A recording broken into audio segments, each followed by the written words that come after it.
আমি agent hunt hit শুটম্যানের গেমটা খেলছিলাম। প্রো হতে হবে প্রো। এবার আমি ওদেরকে ধরতে চলেছি, ওদেরকে হিট করবো। এই যে এইটাকে হেডশট। এবার হেডশটকে মারবো। অলরেডি বসকে মেরে দিয়েছি। আসছে না পুরো হেড।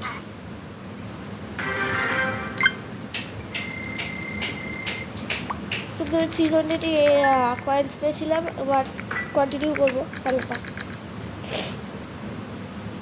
লোডিং হচ্ছে, একেই খেলবো, কারণ আর যদি কোনো নিই এগুলোতে টিম পয়সা লাগবে, তাই জন্য মেন লিডারকে নিচ্ছি। চলো প্লে মিশন লজিং। পেছনে ঘুরে আছে, ইজি শুট আপ।